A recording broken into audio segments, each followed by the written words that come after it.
सभी को नमस्कार। स्वागत है आप सभी का YouTube के इस प्यारे से प्लेटफॉर्म पर। मैं हूं रोहित वर्मा और आज का जो हमारा टॉपिक है वो है सीपीयू।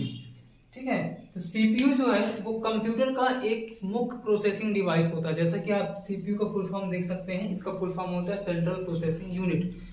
जब भी हम कंप्यूटर में कोई भी डाटा इनपुट करते हैं और उस डाटा पर हमें जो भी कैलकुलेशन करना होता है, ठीक है, जो भी कैलकुलेशन करने के लिए हमने कंप्यूटर को इंस्ट्रक्शंस दिया है, उस इंस्ट्रक्शंस को कैलकुलेट करने का, प्रोसेस करने का जो कार्य होता है, ठीक है, उस इंस्ट्रक्शन को जो प्रोसेस करने का कार्य होता है वो सीपीयू करता है। हम कोई सा भी काम करें, चाहे हम कोई डॉक्यूमेंट क्रिएट कर रहे हो, कोई कैलकुलेशन कर रहे हो, कोई इमेज क्रिएट कर रहे हो, उस हमारे वर्क से संबंधित जो भी प्रोसेसिंग का कार्य है, जो भी कैलकुलेटिंग का कार्य है, वो पूरा कार्य कौन करता है? सीपीयू करता है। और सीपीयू का फुल फॉर्म होता है सेंट्रल प्रोसेसिंग यूनिट। कई बार प्रतियोगी परीक्षाओं में सीपीयू के अन्य नाम के बारे में पूछा जाता है। तो सीपीयू का एक अन्य नाम होता है, एक अदर नाम होता है, जिसे हम ब्रेन ऑफ कंप्यूटर कहते हैं। जब भी कभी क्वेश्चन आए कि ब्रेन ऑफ कंप्यूटर किसे कहते हैं, कंप्यूटर का मस्तिष्क या दिमाग किसे कहते हैं, तो यहाँ पर हमारा आंसर होगा सीपीयू। फिर देखिएगा, जो सीपीयू जो मेन कार्य है, ठीक है, मुख्य कार्य है, वो है यहां पर हमने लिखा एग्जीक्यूशन ऑफ प्रोग्राम, यानी प्रोग्राम्स को एग्जीक्यूट करना। ठीक है, प्रोग्राम्स को एग्जीक्यूट करना। यहाँ पर प्रोग्राम्स का मतलब क्या होता है? प्रोग्राम मतलब होता है आदेशों और निर्देशों का समूह। ठीक है, प्रोग्राम मतलब होगा आदेशों और निर्देशों का समूह। ठीक है, आदेशों और निर्देशों का समूह। हमने जो भी कार्य करने के लिए कंप्यूटर को इंस्ट्रक्शंस दिया, आदेश दिया। जैसे एक फॉर एग्जांपल मैं एक बहुत ही छोटा एग्जांपल लेकर के आपको स्टार्टिंग में भी कई कंसेप्ट बताया है इसका, सीपीयू कंप्यूटर का। तो जहां पर भी मैंने एक इंस्ट्रक्शन, एक एग्जांपल ले रहा हूं, 2+2 को ऐड करना है और रिजल्ट हमारा आ जाता है 4, है ना। तो यहाँ पर 2 और 2 तो हमारा डाटा हो गया। ठीक है, 2 और 2 हमारा क्या हो गया?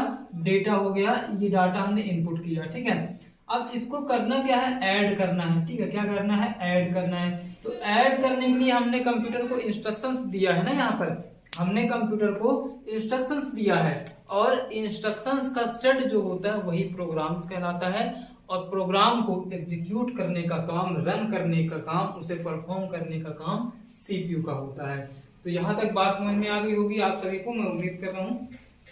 अब देखिएगा, जैसे सीपीयू की अगर हम बात करें तो सीपीयू में कार्य करने के लिए, सीपीयू जो भी कार्य करता है, जो भी प्रोसेस करता है, तो उसके अंतर्गत सीपीयू के कुछ पार्ट्स होते हैं, कुछ अलग अलग भाग होते हैं। ठीक है, उन अलग अलग भाग के माध्यम से सीपीयू अलग अलग काम करता है। क्योंकि चूंकि सीपीयू जो है वो हमारे कंप्यूटर का मुख्य प्रोसेसिंग डिवाइस होता है, वो कंप्यूटर के सभी प्रकार के कार्य करता है। जैसे कंट्रोलिंग का काम हो गया, एग्जीक्यूशन तो करता ही करता है, कंट्रोलिंग का काम, कोऑर्डिनेशन का काम भी सीपीयू ही करता है।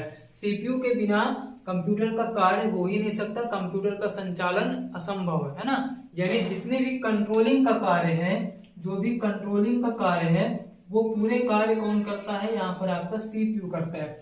लेकिन यहाँ पर सीपीयू के भी कुछ पार्ट्स हैं। सीपीयू जो है एक छोटी सी माइक्रो प्रोसेसर चिप होती है। ठीक है, कई बार प्रश्न आता है कि सीपीयू होती क्या है? तो सीपीयू क्या है? एक माइक्रो प्रोसेसर चिप है। ठीक है, माइक्रो प्रोसेसर चिप है। ये आप जो बड़ा सा बॉक्स एक देखते हैं ना, कुछ इस प्रकार से एक बड़ा सा बॉक्स आपको कई बार देखने को मिल जाता है। यहाँ पर कुछ पोर्ट लगे होते हैं।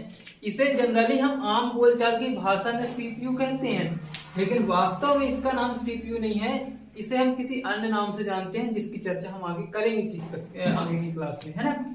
मेन हमारा यहाँ पर क्या है कि सीपीयू जो है वो एक माइक्रो प्रोसेसर चिप होता है और ये सीपीयू लगा होता है इस बड़े से बॉक्स के अंदर। ये बड़े बॉक्स नुमा एक संरचना होती है, बॉक्स नुमा एक डिवाइस आपको देखने को मिलती है। तो इस बॉक्स नुमा डिवाइस के अंदर सीपीयू लगे होने के कारण, इस बॉक्स नुमा डिवाइस के अंदर सीपीयू लगे होने के कारण इस बॉक्स को हम सीपीयू का नाम देते हैं। वास्तव में इसका नाम सीपीयू नहीं है। ठीक है, तो इसे हम किसी अन्य नाम से जानते हैं और उस नाम के बारे में हम चर्चा करेंगे आगे की कक्षा में। अब जैसा कि मैंने अभी आपको बताया कि सीपीयू जो है वो कई प्रकार के कार्य करता है। तो इस कार्य को करने के लिए सीपीयू में अलग अलग पार्ट्स होते हैं। ठीक है, सीपीयू कुछ भाग होते हैं उसको अलग अलग यूनिट में बनाया गया सीपीयू को। तो देखिए सीपीयू के कौन कौन से पार्ट हैं इसके बारे में चर्चा कर लेते हैं। तो अगर हम बात करें पार्ट्स ऑफ सीपीयू की, ठीक है, सीपीयू के पार्ट्स की, या फिर हम कई बार आता है कि सीपीयू के कितने यूनिट होते हैं या कितने भाग होते हैं। तो देखिएगा यहां पर हम लिखेंगे पार्ट्स ऑफ सीपीयू, ठीक है, सीपीयू का पार्ट। तो सीपीयू के मुख्यतः 3 पार्ट होते हैं। कई बार यहां से प्रश्न बनता है आपके प्रतियोगी परीक्षाओं में कि सीपीयू के कितने पार्ट होते हैं। तो यहां पर आपका राइट आंसर क्या होगा, सीपीयू के 3 पार्ट होते हैं। 3 पार्ट कौन कौन से हो गया, तो एक तो होता है आपका एएलयू, एक होता है सीयू और एक होता है एमयू। अब आप बोलेंगे सर इनका फुल फॉर्म भी क्या होता है, तो इनका फुल फॉर्म भी होता है।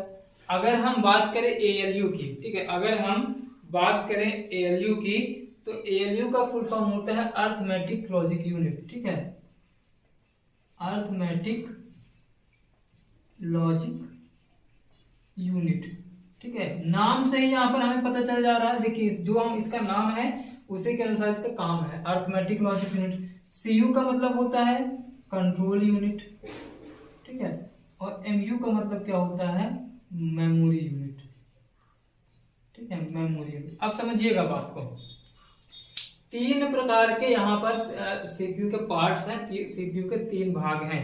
कौन कौन से, एएलयू, सीयू और एमयू, ठीक है, एएलयू, सीयू और एमयू। एएलयू का मतलब होता है, इसका फुल फॉर्म होता है अर्थमेटिक लॉजिक यूनिट, सीयू का मतलब होता है कंट्रोल यूनिट और एमयू का फुल फॉर्म होता है मेमोरी यूनिट, ठीक है, एमयू का फुल फॉर्म होता है मेमोरी यूनिट। अब यहाँ पर एक बात समझना है, जो भी कंप्यूटर में कैलकुलेशन होता है अर्थमेटिक से संबंधित, लॉजिक से संबंधित, ठीक है, कंप्यूटर में जो भी आपका प्रोसेस होगा किससे संबंधित, अर्थमेटिक से संबंधित और लॉजिक से संबंधित।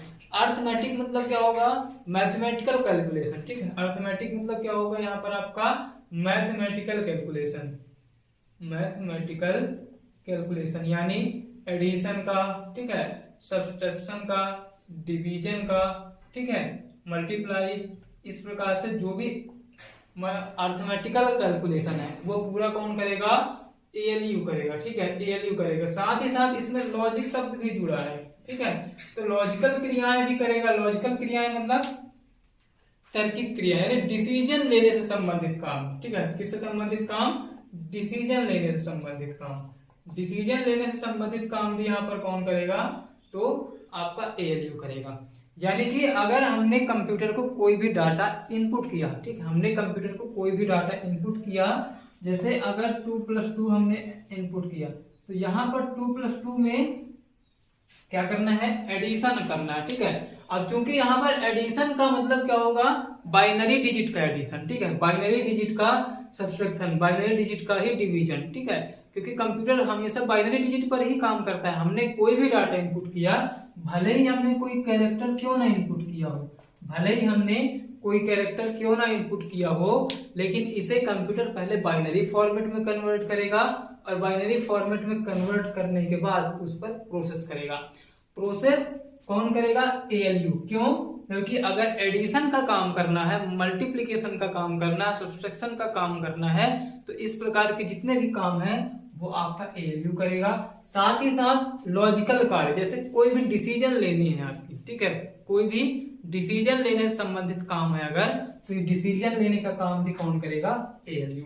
तो यहां से ये बात आपको समझ में आ गई होगी कि कंप्यूटर में अर्थमेटिक लॉजिक यूनिट जो है वो विभिन्न प्रकार के मैथमेटिकल और लॉजिकल कार्यों को करता है, ठीक है, यहाँ तक क्लियर। आगे बात करते हैं कंट्रोल यूनिट की। तो चूंकि इसके नाम में ही यहाँ पर लिखा है कंट्रोल, तो जो भी कंप्यूटर से कंट्रोलिंग से संबंधित काम है, ठीक है, क्या है, कंट्रोलिंग से संबंधित काम।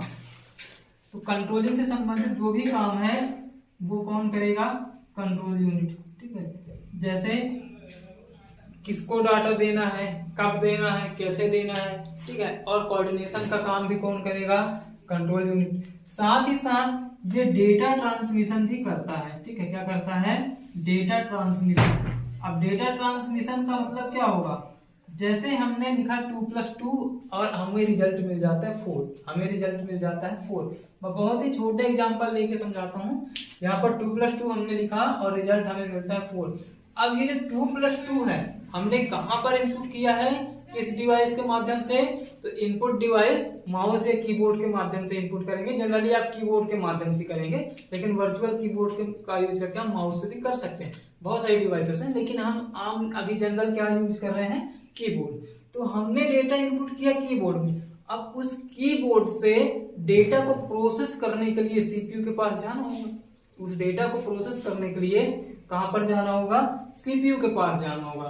तो इस सीपीयू के पास, ठीक है, जाने के लिए जो कंप्यूटर का सीयू जो होता है हमारे सीपीयू का, वह यूनिट इस डेटा को यहां से ट्रांसफर करेगा और कहां पर ले जाएगा, एएलयू के पास। कहां पर ले जाएगा, एएलयू के पास। क्योंकि सीपीयू, जैसे हमने तो यही पढ़ा कि सीपीयू जो है कैलकुलेट करता है, प्रोसेस करता है, लेकिन सीपीयू का कौन सा पार्ट, तो एएलयू वाला पार्ट। हमने डेटा इनपुट किया 2+2, हमें रिजल्ट मिलता है 4, लेकिन इससे पहले का जो प्रोसेस होता है वो क्या होगा कि जब हमने कंप्यूटर के इनपुट डिवाइस के माध्यम से 2 और 2 इनपुट किया, 2+2 इनपुट किया, इंस्ट्रक्शन एडिशन कर दिया, तो वहां से कंप्यूटर का, ठीक है, यानी कि सीपीयू का जो कंट्रोल यूनिट है वो डेटा को यहां से एक्सेस करेगा, एक्सेप्ट करेगा और इसको ट्रांसमिट करके अर्थमेटिक लॉजिक यानी कि एएलयू के पास ले जा करके रखेगा, जहां पर एएलयू उस डाटा पर प्रोसेस करेगा। और प्रोसेस के बाद हमें क्या प्राप्त हो जाता है, रिजल्ट प्राप्त हो जाता है। समझ पा रहे हैं यहाँ तक बात? अब देखिए एक जानकारी, यहाँ पर एक डाटा और दिया गया है, एक पार्ट और दिया है, एक यूनिट और दिया है, वो है मेमोरी यूनिट। मेमोरी यूनिट का क्या काम होता है, मेमोरी यूनिट का क्या काम होता है? मेमोरी यूनिट का काम होता है प्रोसेसिंग के दौरान, ठीक है, समझिएगा बात को, प्रोसेसिंग के दौरान डेटा को अस्थायी रूप से स्टोर करना।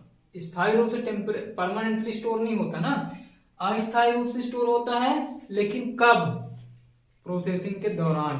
और यहाँ पर मेमोरी शब्द का मतलब है यहाँ पर रजिस्टर, ठीक है, क्या है, रजिस्टर।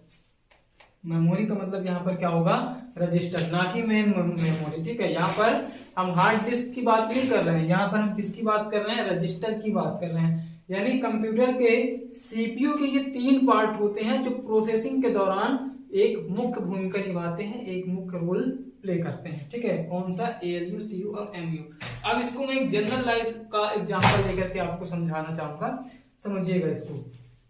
जैसे कि हमने, अगर हम मैनुअली देखें, हमें कोई एडिशन करना है, हम इसी एडिशन की अगर हम बात करें तो, इसी एडिशन की अगर हम बात करें तो हमने लिखा 2+2, ठीक है, 2+2 इक्वल हो जाएगा 4। अब देखिए अगर हम जनरल लाइफ की बात करते हैं तो यहाँ पर क्या होगा, एक तो कैलकुलेशन करने के लिए यूज होगा।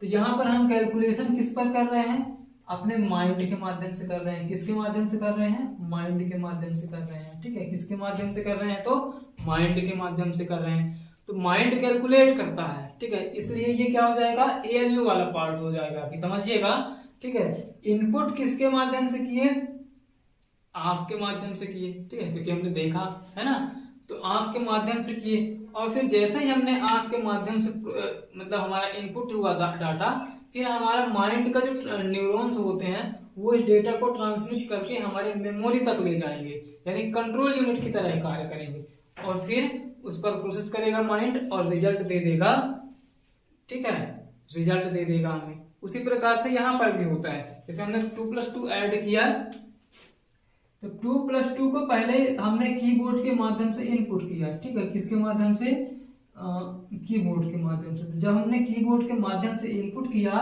तो यहाँ सबसे पहले कौन आएगा, आपका सीयू आएगा, ठीक है, कौन आएगा, सीयू, और इस डेटा को यहाँ से एक्सेप्ट करेगा, ठीक है, इस डेटा को यहाँ से एक्सेप्ट करेगा, और एक्सेप्ट करने के बाद कहां पर ले जाएगा, एमयू में ले जाएगा, ठीक है, कहां पर, एमयू में। एमयू पर जाके वो एमयू के पास रजिस्टर में, मैंने बताया कि प्रोसेसिंग के दौरान डाटा अस्थायी रूप से स्टोर रहता है रजिस्टर में, तो सीयू यहां से ले गया, एमयू में स्टोर किया। जैसे ही एमयू पर डाटा स्टोर हुआ, वहां से एएलयू आया, और एएलयू इस डेटा पर, मतलब ये आते जाते नहीं है, मैं समझाने के लिए बता रहा हूँ, यहाँ से ALU का काम हुआ स्टार्ट, और ALU ने इस डाटा को किया प्रोसेस और रिजल्ट आया 4। अब रिजल्ट 4 आने के बाद ये अभी स्टोर कहाँ पर है, MU पर ही स्टोर है, और फिर MU पर स्टोर है, आपको रिजल्ट मिला 4, लेकिन ये अभी नहीं दिखेगा आपको, है ना, अभी ये आपको नहीं दिखेगा।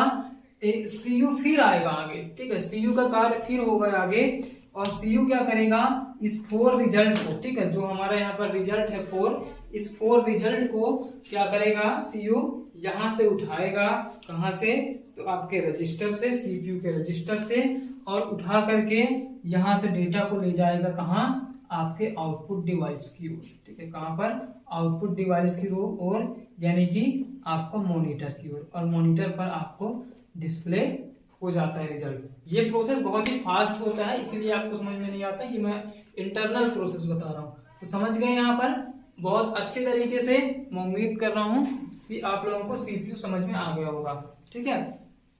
आगे किसी क्लास में हम रजिस्टर को, ठीक है, रजिस्टर यानी कि मेमोरी यूनिट के अंतर्गत जो रजिस्टर होता है, उस रजिस्टर को अच्छे से पढ़ेंगे, और रजिस्टर के कौन कौन से पार्ट्स होते हैं, रजिस्टर कितने प्रकार के होते हैं, इन सभी की हम डिटेल चर्चा करेंगे आगे की कक्षा में।